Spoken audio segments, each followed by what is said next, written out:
Yes, ma'am. Cindy McCain of the World Food Program was on CBS yesterday with a very different narrative. And we are hearing from the ground today, from our reporters and producers and camera crews, that this incident was very serious, that it was not Hamas related. Cindy McCain said that Hamas is not breaking up the food deliveries, that people are starving and there are food riots because people are desperate. And the criticism of the GHF has been that it is not independent or impartial, that it was started by the Netanyahu government with people who are supposedly independent, and that it is only operating in the South, deliberately designed with 4 distribution points in the South in order to have people in the North move south for the aid and therefore accelerate the movement of people and the putting people in the South rather than in the North where they wanted to be. So there are a lot of controversies about this from the ground, yes. from all of our reporting. McCain said that no one had approached the World Food Program, which is still delivering food into Gaza, that people have been desperate. No one had, she had met with, as you know, the secretary. She said she welcomed that, was grateful for it, that the Rubio and McCain families have been friends for decades, but that they had a frank conversation about what's happening between Israel and the food deliveries, and that no one had even told them about this foundation or given them. Well, Andrea, this is where again there's certainly, and this is something the world is watching, something we've all cared about getting resolved. It is not an uncomplicated situation. This is, however, the first delivery of major aid, if not the only aid we've been hearing for months. I wish that Cindy McCain had spoken up, that they had found a way to move food into Gaza, because that certainly hadn't been conveyed to us. But now, which if that's the case, that's great. What I do know is that the people on the ground now, as the number I told you, I think is rather significant, 462,000 meals. That's what we're focused on. And that this is, and I'm not going to address either gossip or complaints or people who knew or weren't included or would do it a different way or who's shooting at whom. That Hamas, it's not Hamas.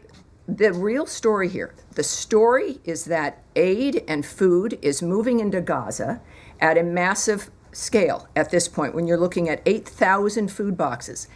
Was this going to be like going to the mall or through a drive-through? No, it wasn't. This is a complicated environment, and the story is the fact that it's working.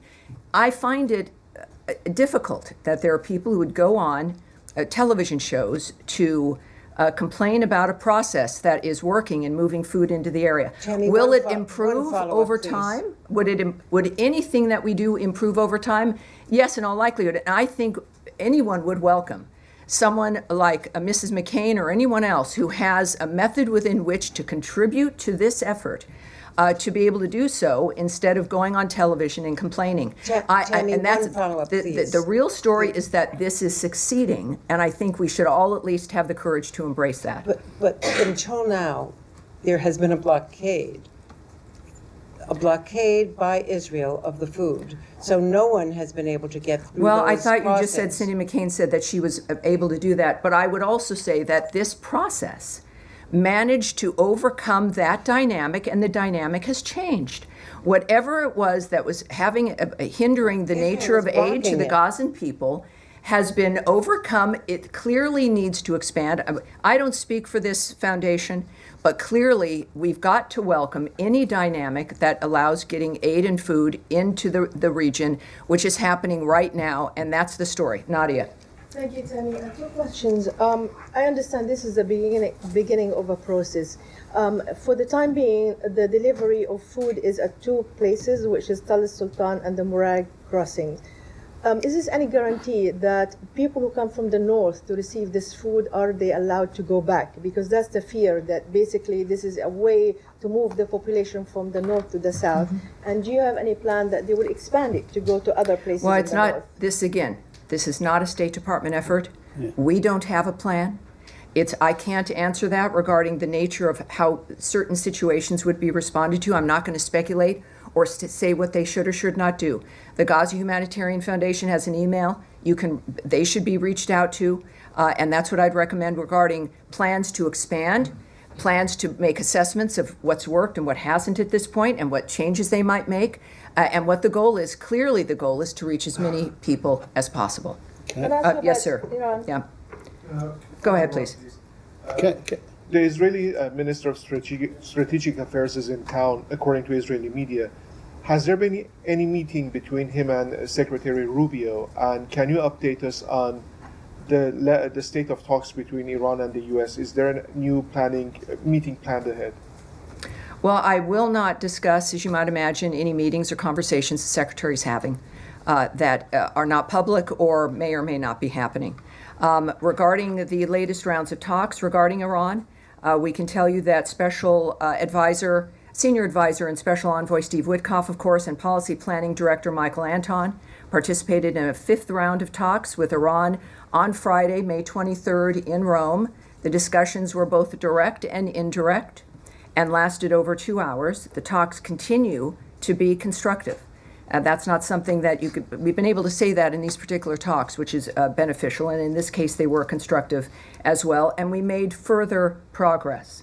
Both sides have agreed to meet again in the near future, and we are grateful to, once again, our Omani partners for their continued facilitation of the process.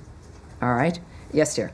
Just to follow up on the Gaza Humanitarian Foundation, because sure. I think you talked about independence and neutrality that was involved in this new foundation, but I mean, quite clearly that's not the case. I mean, the IDF itself has said this has been done in coordination with it and the foundation, so it's clearly being done, and the security of it is carried out by, on the perimeter, Israeli forces and then American security contractors.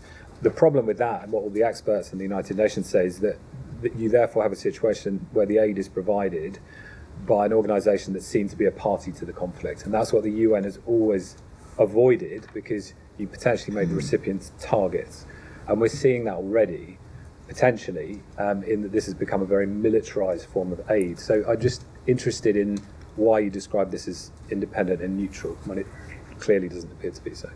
Well, again, I don't speak for this foundation. What I can tell you is the description of the nature of what they're accomplishing, which is getting food and aid into that region.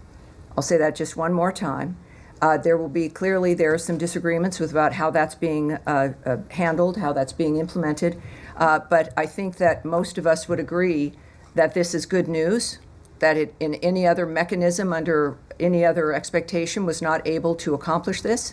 So it's just that there was another mechanism that was able to accomplish this and more. Well, you know, you're right. We did have a really good mechanism. It was called a ceasefire, which Hamas broke. And it is a ceasefire and a plan that had been operating and offered, which they continually refused to accept, continued to hold hostages, as they still continued to not just hold hostages, but the bodies of the people that they've murdered. And they've refused to do the one thing that could stop this in a moment. They've refused. So we did. It was a ceasefire, and Special Envoy Witkoff, very successful, and Hamas decided, well, that was just too much of that. So the real story here is that there's food aid going in. There will be people, of course, who will look at some of the details and not like it.